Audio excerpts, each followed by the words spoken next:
y'all? My name is Lirec, you're wild and not creative. And it's your girl, Mariah. And this is 15 Minutes with Dad, where we go into crazy topics about something and then some things about nothing, but we just talk about whatever we love to talk about, and this is our relationship, and you get to be a part of our relationship. Amen? Amen. All right, so...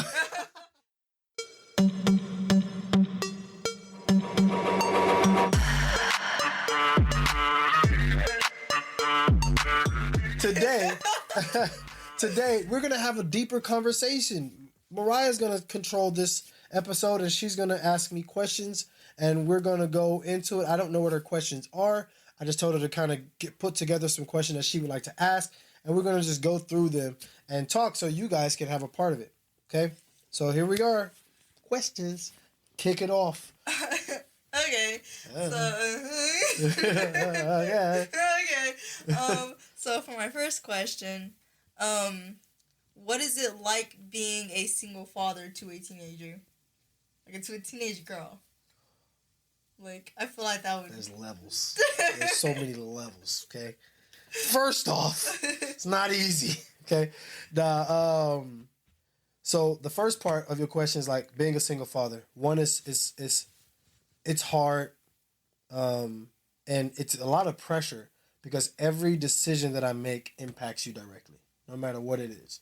Every decision, whether it's with my time, whether it's with my finances, whether it's with food, whether it's with air, whether it's like, no matter what it is, every decision that I make impacts you directly. So I have to weigh options a lot differently than I would if I had, if your mother and I were actively financially responsible for you, kind of thing. Okay. The second part, to a teenager, a parent to a teenager, it's not easy at all because there's so many changes going about, and I'm older, right? And so I don't change mentally as much as a teenager would. So I have changed, right? But I don't remember those changes. That I remember all those changes. So like, it's like a juggling act, so to speak. Like, I feel like I'm always juggling a new idea, a new approach, and I'm like, I don't know who this being is, because one week they're one person, and then you will learn something, and then you'll be like, I get it, Dad, and then you will enact it, and then some things you'll be like, I get it, but then you don't enact it, so I don't really know what you know and what you don't. And being a single father to a girl is extremely challenging because I have to be mindful and empathetic about, like, parts of me that I like about you. I have to be empathetic about parts of you that I may not have been openly expressive with myself. So like, when you say, for instance, you cry about something, which is a lot. Oh my God. When you cry about something, like, it's important that I understand why you're crying so that I can be there the best that I can. Makes me sound like a baby. Yeah. Now, if I wasn't crying, like, if I don't really empathize with what you're crying about, me being there for you isn't authentic. And so, like, something that has been a working thing for me since your birth is being more patient and empathetic and understanding and allowing you to have a voice in times, in places, have a voice in places that I didn't have when I was growing up, just to give you a chance to mold how you're being raised. You know, in my day, in some of our days, we weren't allowed to be able to be a part of our own growth or be a part of our own raising. And I want you to be a part of that so that I can be the best father that I possibly can. Like, we have our loving friendship, father-daughter bond is always dope, but also just be understanding, guys. She is probably not happy with me for at least 35 to 45% of the time. When we have, most of our moments are amazing, but there are moments when I really, like, tear off, or I say something she don't like, or I just say no. The word no really does something. I don't know what it is, but the word no does a lot of things, right? You tell people no. Watch. Stop. It's like a baby, you tell a baby no, they catch a tantrum and they cry, but it does not change even when they're 14. I don't cry. I just It's a different form of crying. You still catch a tantrum. It's a different form of crying. yeah, but it's not crying. It's not And then it's a respectful tantrum. It's be like, she'd be like very like, not like aggressive, like stomping off or something, or like being mad. She'll just cut me off completely for like the next couple hours, and then she'll be over it once she I don't know what she does to get over it, but she does something, and then it's like I never said anything. So I don't know. That's how it is. Very complex. All that to say, very complex to be a single father to a teenage daughter. And then there's boys, but we're not going to go into that. That's another episode. Okay. Keep going. We must continue, y'all. We gotta figure out how to word this. Gotta figure out my words before Yeah. word it. Figure them out. Let me know what you got. Is your is how your father how your fatherhood now, is this how you would imagine it it would be whenever you found out that I was a thing, whenever you found out I was gonna become this, Okay. how is this how you imagined it would be? That's a very complex question. Not at all. Not at all. I'm not even gonna lie. When I found out, when your mom sent me that text message, She said you was text. You found out over text.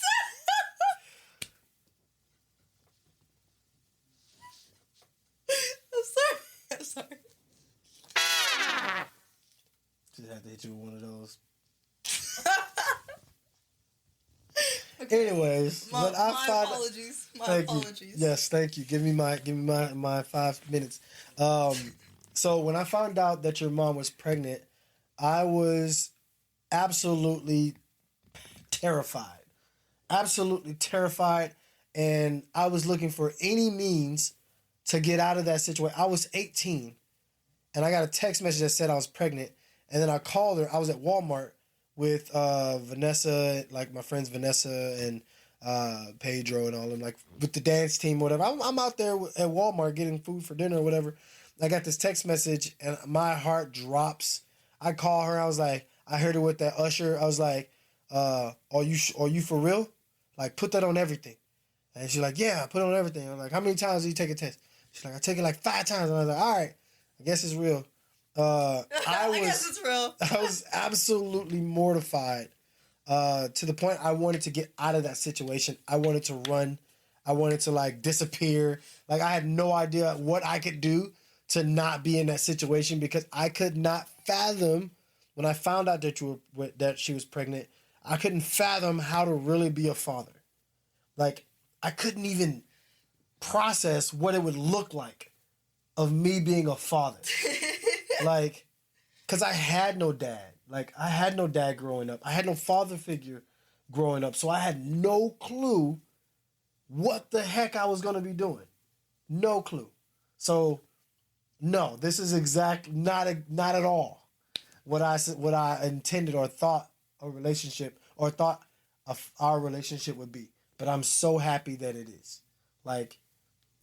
You changed my life multiple times over. You've inspired me multiple times over, and you continue to inspire me and push me to be great even right today. And without you, there is no me.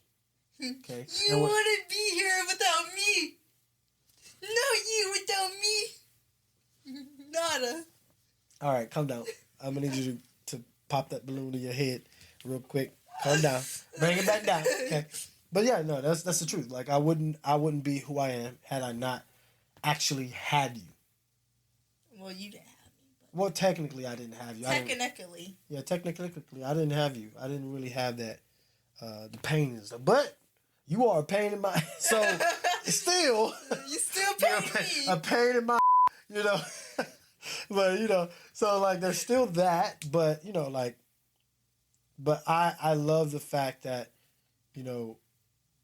you are who you are, and you know it's a blessing. You're a blessing.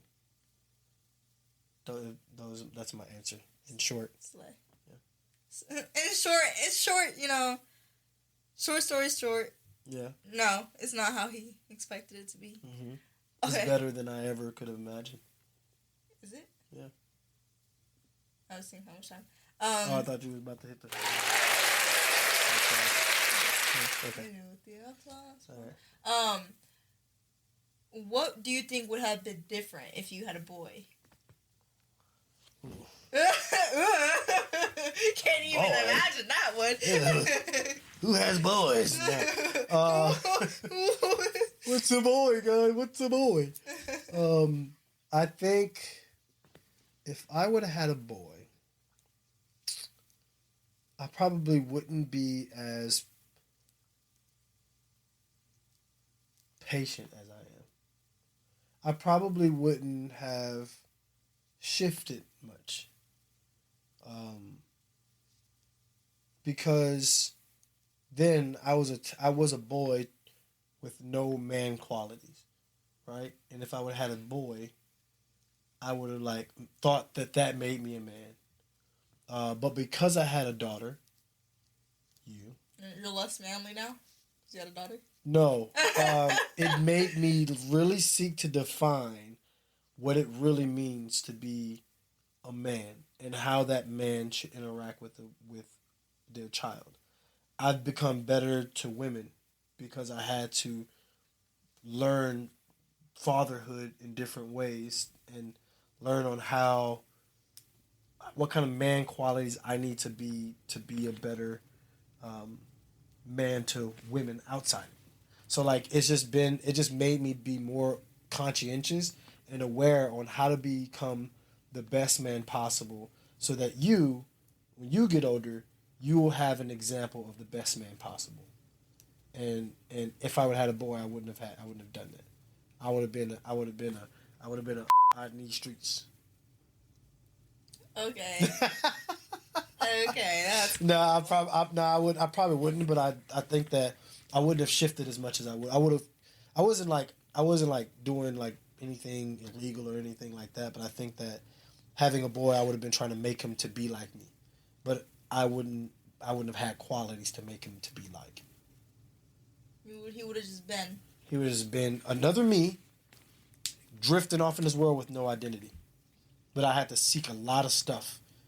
Like when I realized, like when I was trying, I was like, all right, I'm gonna try to be the best father, and I'm gonna do all these things that I would think my father should do. It wasn't the stuff that really made our relationship. It like I was trying to be opposite of what my father should like. I dream my father should be this person. That's not who I am now. Like, it became like I have to like develop substance. I have to develop like real core values, real identity, so that I can teach you who you are. I'm good. Okay. False alarm, guys. False alarm. False alarm. But I had to really develop core values and things that that you can hold on to say, this is my dad. And when you describe me to people, you would have something. Or when you go out and you start seeking to start your own family, you would look for those weird values. Don't worry about it. I get it. But I'm just saying, like, futuristically, it's about those, like, the way that I portray myself to you, it really just molded how I am as a human being, period. Like, not portray myself, but who I am, who I want to be for you, has molded me over time. And every time you change and shift up, every other week, it teaches me something new. Every other week, you know? Like, I just learned, what is it, yesterday? Was it yesterday for you? I learned yesterday that you shouldn't tell your kids that they're smart. So I told her, I was like, I'm not going to tell you smart no more. You're not smart. You are, I told her you are, what is it, growth? You have a growth mindset. A growth mindset. Telling a kid that they're smart makes them have to appease to a very, do we got 15 minutes? Appease to a criteria of perfection, right? And so you have a growth mindset. Anyways, always growing to be a better father. And thank you for those amazing questions and like really like helping dive into those things. I really think that was some really heartfelt real deep conversation that made me have to think. So I appreciate that, and I hope that you guys enjoyed it too. It's been awesome. Thank y'all for tuning in. That is another episode of 15 Minutes with Dad, and we hope to see y'all next week. Every Thursday, you will get an episode from us. My name is Lirec. And my name is Mariah. And love, peace, and chicken. If you enjoyed your experience, make sure you like and subscribe to our YouTube channel. Make sure to turn on your notifications so that you don't miss another episode. You can like and share us on Instagram or TikTok at 15 Minutes with Dad. And remember, 15 minutes is a short time, but better than no time. Spend it with someone that you love.